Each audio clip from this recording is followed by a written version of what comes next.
It is time to splinter the CIA into 1,000 pieces and scatter it into the wind.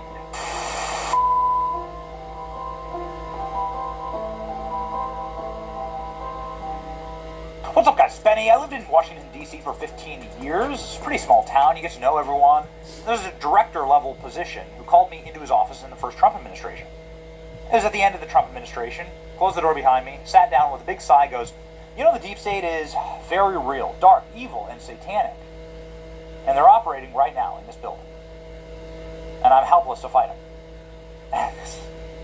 It was told to me in confidence, so I'm not going to reveal who and where, but it was very disconcerting. It's something you don't want to hear from good people. And it's something that if you speak with anybody in the Trump administration, they just readily admit.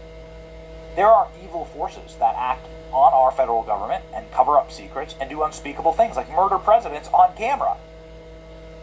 Put a bullet in their head.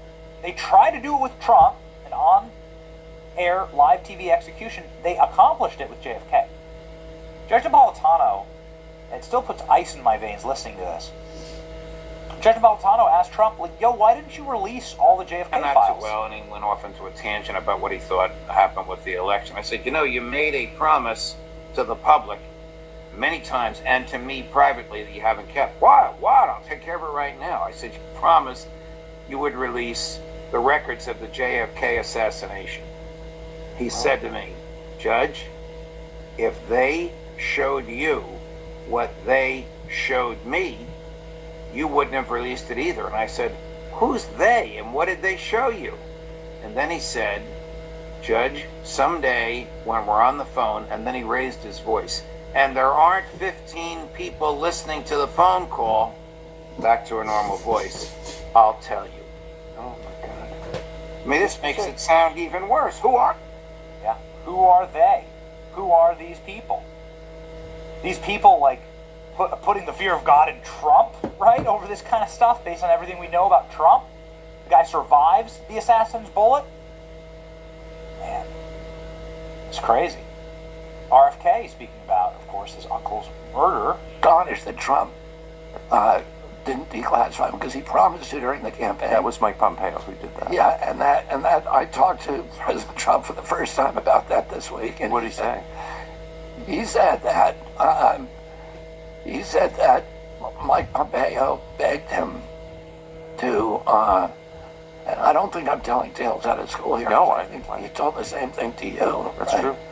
But he said Mike Pompeo called him and said this would be a catastrophe to release these. You need to not do it. It's a catastrophe, exactly. Because we've gotten some of the files, right? Tucker Carlson saying dark forces are acting upon the Trump administration to prevent the release of the JFK and Epstein documents. Well, hot damn if that didn't age well. In the release of the JFK documents that we've seen so far, apparently there are 6 million documents. We've seen hundreds of thousands of them. And I think it's commendable that hundreds of thousands have been released.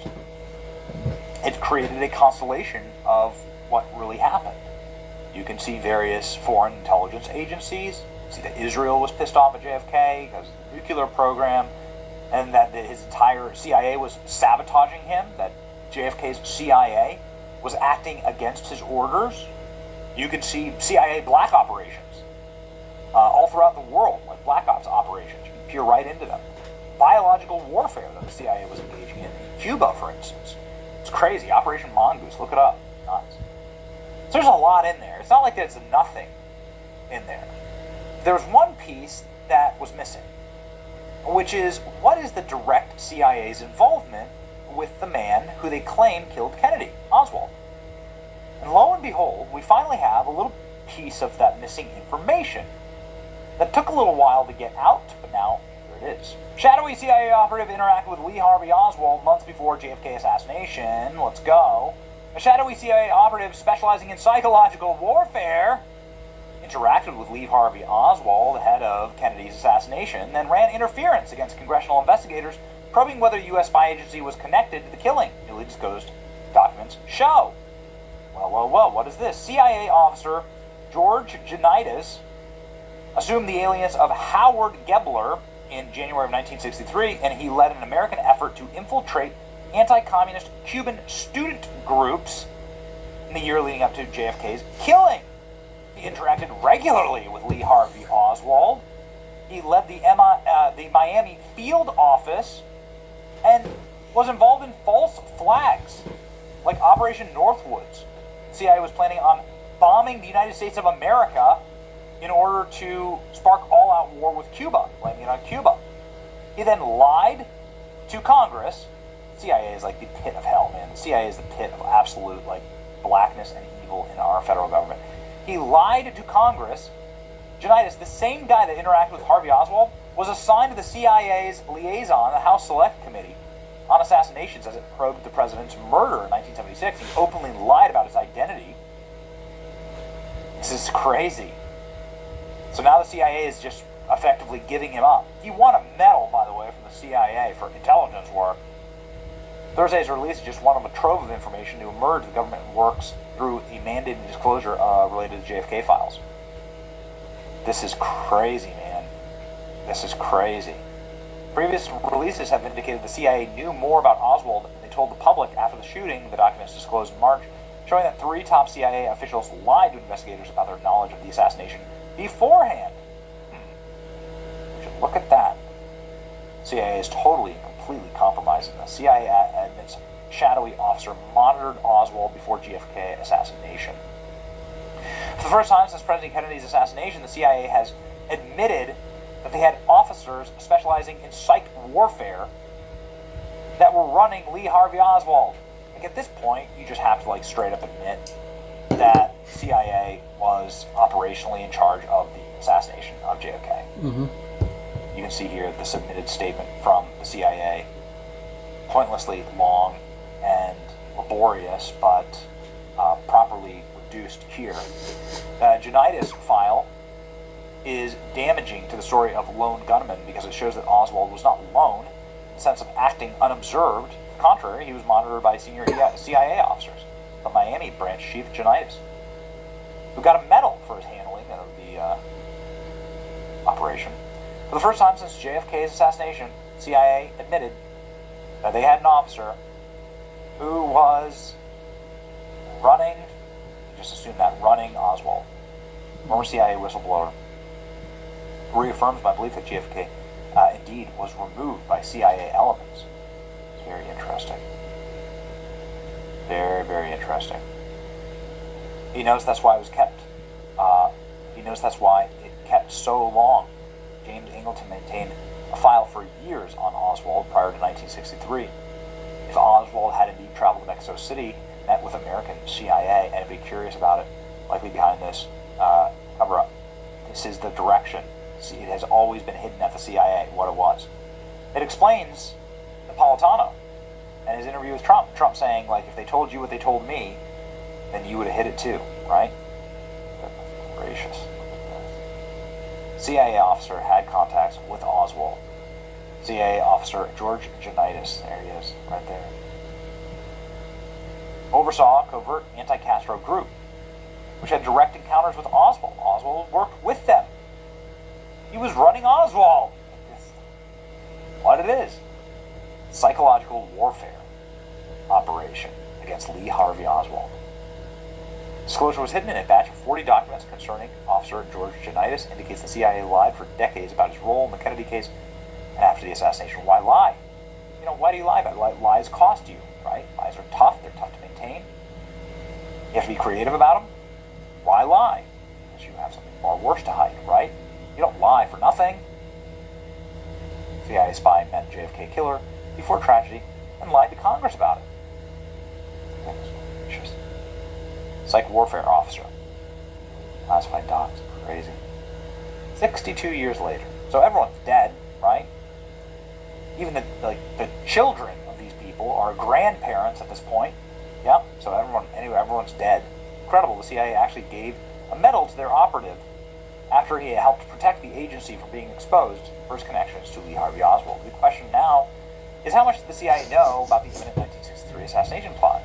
There's immediate former director Alan Dulles involved in the coup plot, as many suggest, and will POTUS ever allow this dreadful stain on history to be revealed? Wild, wild, man. CIA agent who ran the sprawling Castro overthrow operation out of Miami.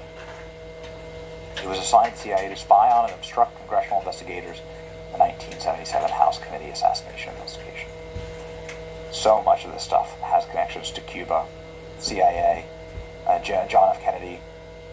Everybody who's I've ever spoken with about this, who knows what they're talking about, many of them have been live on the show, saying that the Bay of Pigs, which was supposed to overtake Castro's Cuba, the JFK refusing air support or tactical military support, and thus letting those guys die on the beach, right? They trained up all these Cuban mercenaries to go retake Cuba, but they were slaughtered on the beach in the Bay of Pigs. But they never forgave JFK for that, and killed him for it, because it was such a humiliating operation. JFK, of course, thought the exact opposite. And now we're learning that this Janitas was working very close with Oswald months leading up to JFK's assassination. In fact, records detailing the activity of CIA-run Cuban student groups the month immediately before the assassination have been missing for decades. It's important because the questions surrounding the nature of Oswald's oddly conspicuous acts to Cuban groups and authorities. This is why I'm curious about whether anybody has found new documents about Janitas in the latest JFK dump. Interesting. Very interesting. Ladies and gentlemen, truth is certainly there. Maybe we're going to have to wait for all the Epstein people to die, right?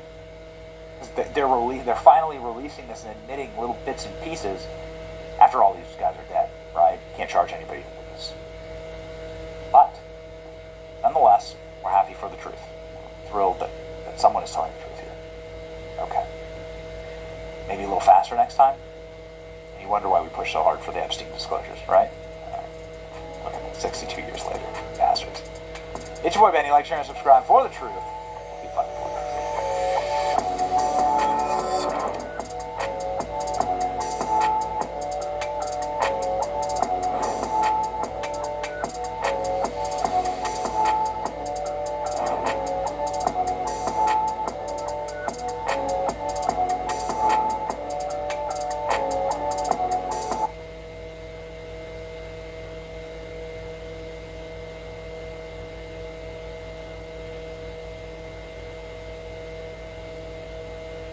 Hey, I'm Stone Cold Steve Austin. Welcome to the Broken Skull Sessions. Today, I sit down with my longtime friend, two-time WWE Hall of Famer, Kevin Nash.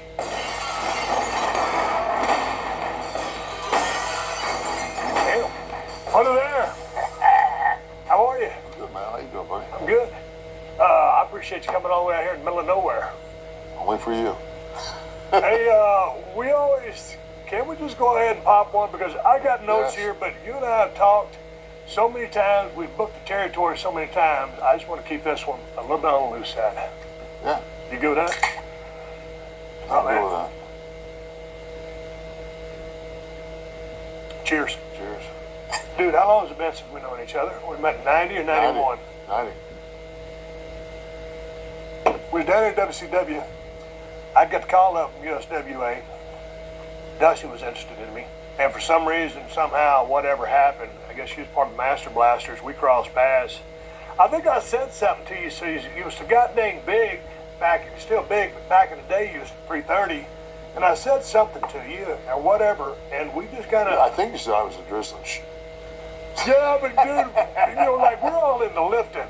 And, Oh, yeah, we were, yeah. There's a bunch of rough-ass guys back in the day. And for some reason... That was a different era. It was. When you walked in that locker room, I mean, it was a little bit of a heads up. Yeah.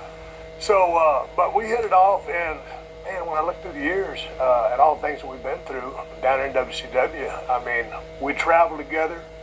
I used to have an old Honda CRX, and that car was about as big as this beer can.